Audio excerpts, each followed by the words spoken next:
मुझे स्थानीय बासिंदा मु जानिया पाखापाखि 10-12 वर्ष हम जानिया हाँ निश्चित खाई संपूर्ण मिथ्या फसई दिया जमी आम ओडिया जी ऊपर उठीज तले गोड़ धड़िया को 25 जन थे जमी भिड़ी देवी उठी भिड़ी देवी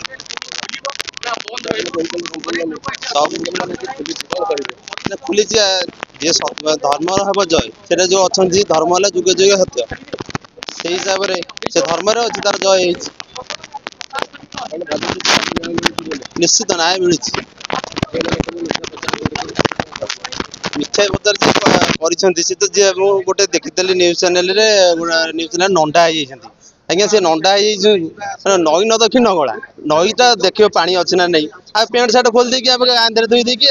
नगला जा ता मान्य तो से उद्देश्य तो से जे नंडा होती चुट्टी लगे डुप्लिकेट चुट्टी मिली लगे मु उद्देश्य मैंने परामर्श दूसरी आउ नंडा नकल चुट्टी लगे नंडा हे आम स्थानीय बासिंदा आम जानू आम ये डेली चलुचु डेली सी कौन मिसौ कि न मिसौ आम जानू किए 20 किलोमीटर दूर 40 किलोमीटर तुम जानी तुम अंडा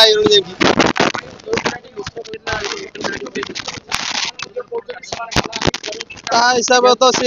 जेहेतु मालिक सी जहाँ नहीं पारे माना कर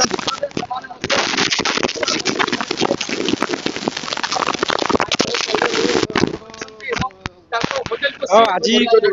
मो ना मानस रंजन महापात्र मो स्थानीय बासिंदा सत्यमेव जयते सत्यर जय होती से जो भारतीय न्यायिक व्यवस्था भरोसा कर